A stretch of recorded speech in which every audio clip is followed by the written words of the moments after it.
Hi guys, welcome to my channel, Jackie's Vegan World. It's good to have you here. Disclaimer, the video that I am fixing to share with you is for the wonderful wine company right here. I am not getting paid for this. As we have discussed before, I'm not a blip on anybody's radar, but let me tell you, wonderful wine company, if you by any chance stumble upon this, I will work for Chardonnay. Just putting it out there. Okay, so it started last night, guys. I put up a post on my Instagram about a Chardonnay and it being vegan and it being so good and all this stuff. And one of the people on my Instagram who actually used to be a student of mine, I won't call her by name, but she's very dear to me, and she's trying out being vegan this month, and her sweet, innocent reply was, "You mean all wine's not vegan?" That's a very interesting question, guys. And to answer that question, let's just kind of review what being vegan means. Number one, it is not a cult. I don't care what anybody tells you, it is not a cult. Seriously. What it means is that you abstain from taking in any animal products. It means no meat, no fish, no dairy, no eggs, no honey. It's as simple as that. You choose not to consume any animal products. Well, maybe you're asking yourself, Jackie, what does that have to do with wine? All right, well, you guys know I make notes, so when I'm looking down, I am absolutely looking at my notes. There is a process in winemaking that is called fining, and it's a process of clarification, and it's where certain substances are added to the wine that will flush out elements that can affect its color, bitterness, how hazy a wine is. Again, you may still be asking, what does this have to do with being vegan or not being vegan? Well, the most common substances that are put in wine, are you ready for this?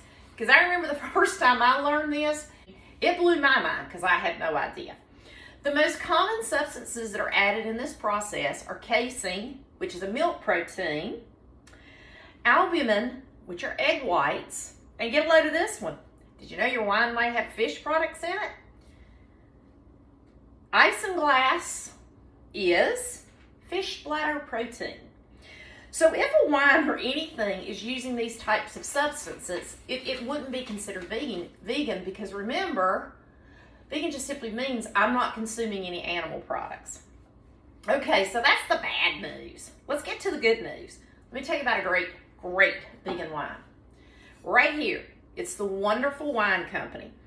And how I came to ever know about this is because my daughter gave me a bottle for Christmas. I tried it, and instantly, you could taste how clean the wine is. I can't really put into words what that means. So you're going to just have to trust me. You're going to have to try it. And I think that when you try it, you will instantly understand what I mean. It is vegan.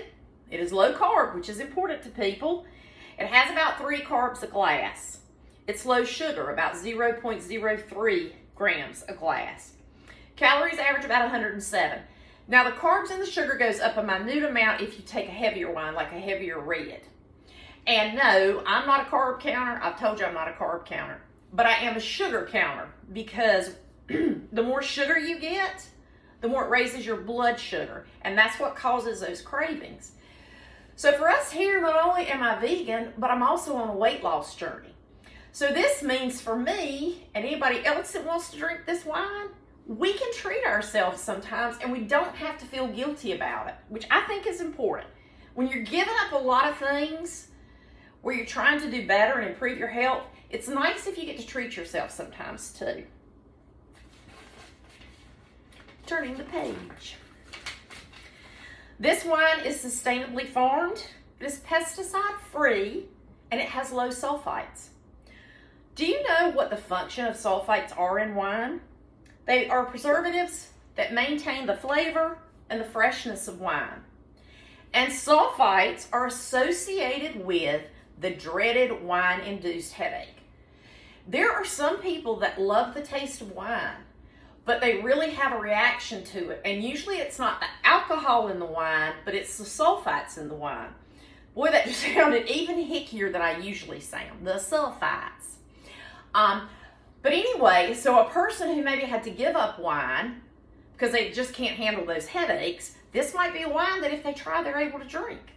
I described this wine. It has the taste. It's fresh and crisp. Now that really sounds like if I was describing an apple to you.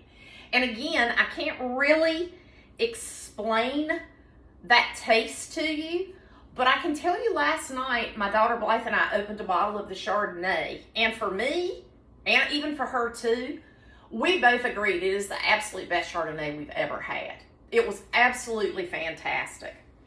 I know Valentine's is coming up. I know that's important to some of you who have partners or husbands or wives or boyfriends or girlfriends or whatever you have in your life. I will be spending my Valentine's with Maggie if she decides to spend it with me. But I wanted you to have time to order this. It'll usually average you about $20 a bottle. You can order it like a couple of bottles, or they have like packs where you can do starter packs or bigger packs, which will save you more money. But you do have to order it, and I wanted to be sure that you guys would have time to get it ordered. So, again, I think that if you will give this a try, you will absolutely love it. And again, wonderful wine company. I am absolutely available to work for Chardonnay. Thank you so much, guys. I love all of you. I appreciate your time and your support so much. Please be sure and take care of yourselves, and don't forget your friends and your family, and to check on each other and encourage each other. And I will see you very soon in the next video. Bye.